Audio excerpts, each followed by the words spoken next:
In olden times, when wishing still helped one, there lived a king whose daughters were all beautiful, but the youngest was so beautiful that the sun itself, which had seen so much, was astonished whenever it shone in her face.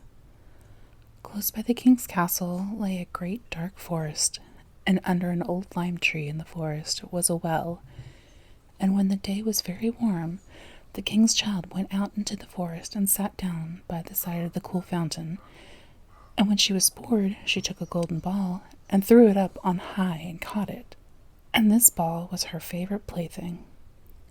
Now it so happened that on one occasion the princess's golden ball did not fall into the little hand which she was holding up for it, but onto the ground beyond and rolled straight into the water. The king's daughter followed it with her eyes, but it vanished, and the well was deep, so deep that the bottom could not be seen. At this she began to cry, and cried louder and louder, and could not be comforted. And, as she thus lamented, someone said to her, "What ails you, king's daughter? You weep so that even a stone would show pity." She looked round to the side from whence the voice came, and saw a frog stretching forth its big, ugly head from the water. "Ah, old water splasher, is it you?" said she. "I am weeping for my golden ball, which has fallen into the well." "Be quiet, and do not weep," answered the frog. "I can help you, but what will you give me if I bring your plaything up again?" "Whatever you will have, dear frog," said she. "My clothes, my pearls and jewels, and even the golden crown which I am wearing." The frog answered, "I do not care for your clothes, your pearls, and your jewels, nor for your golden crown, but if you will love me and let me be your companion and playfellow, and sit by you at your little table, and eat off your little golden plate, and drink out of your little cup, and sleep in your little bed, if you will promise me this, I will go down below and bring you your golden ball up again." "Oh yes," said she, "I promise you all you wish, if you will but bring me my ball back again." But she thought, how the silly frog does talk. All he does is to sit in the water with the other frogs and croak. He can be no companion to any human being. But the frog, when he had received this promise, put his head into the water and sank down, and in a short while came swimming up again with the ball in his mouth, and threw it on the grass. The king's daughter was delighted to see her pretty plaything once more, and picked it up and ran away with it. "Wait, wait, take me with you. I can't run as you can." But what did it avail him to scream his croak after her as loudly as he could? She would not listen to it, but ran home and soon forgot the poor frog, who was forced to go back into his well again. The next day, when she had seated herself at the table with the king and all the courtiers, and was eating from her little golden plate, something came creeping, splish-splash, splish-splash, up the marble staircase, and when it got up to the top, it knocked at the door and cried, "Princess, youngest princess, open the door for me." She ran to see who was outside, but when she opened the door, there sat the frog in front of it. Then she slammed the door to in great haste, sat down to dinner again, and was quite frightened. The king saw plainly that her heart was beating violently, and said, "My child, what are you so afraid of? Is there perchance a giant outside who wants to carry you away?" "Ah, no," replied she, "it is no giant, but a disgusting frog." "What does the frog want with you?" "Ah, dear father, yesterday as I was in the forest sitting by the well playing, my golden ball fell into the water, and because I cried so, the frog brought it out again for me. And because he so insisted, I promised him he should be my companion, but I never thought he would be able to come out of his water. And now he's outside there and wants to come in to me."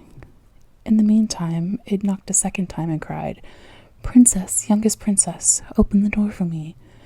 Do you not know what you said to me yesterday by the cool waters of the well?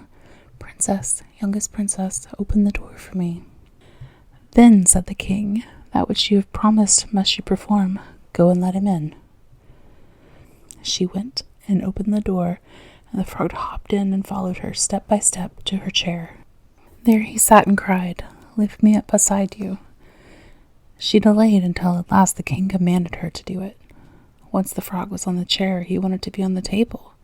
And when he was on the table, he said, "Now, push your little golden plate nearer to me, that we may eat together." She did this, but it was easy to see that she did not do it willingly. The frog enjoyed what he ate, but almost every mouthful she took choked her. At length he said, "I have eaten, and am satisfied. Now I am tired. Carry me into your little room, and make your little silken bed ready, and we will both lie down and go to sleep." The king's daughter began to cry, for she was afraid of the cold frog which she did not like to touch, and which was now to sleep in her pretty, clean little bed.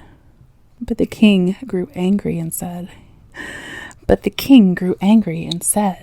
"He who helped you when you were in trouble ought not afterwards be despised by you." So she took hold of the frog with her 2 fingers, carried him upstairs, and put him in a corner.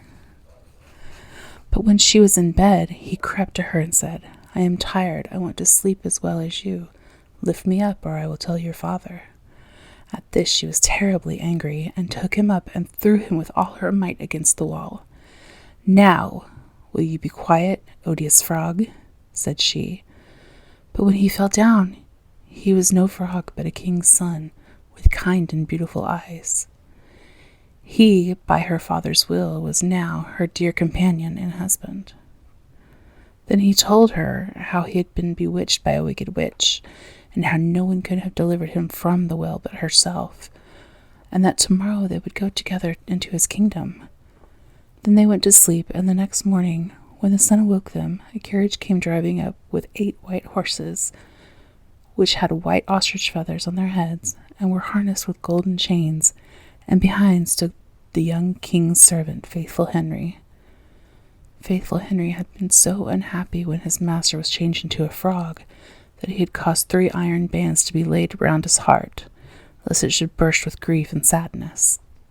The carriage was to conduct the young king into his kingdom. Faithful Henry helped them both in and placed himself behind again, and was full of joy because of this deliverance. And when they had driven a part of the way, the king's son heard a cracking behind him, as if something had broken. So he turned round and cried, "Henry, the carriage is breaking." "No, master, it is not the carriage. It is a band from my heart, which was put there in my great pain when you were a frog and imprisoned in the well." Again and once again, while they were on their way, something cracked, and each time the king's son thought the carriage was breaking. But it was only the bands which were springing from the heart of Faithful Henry because his master was set free and happy.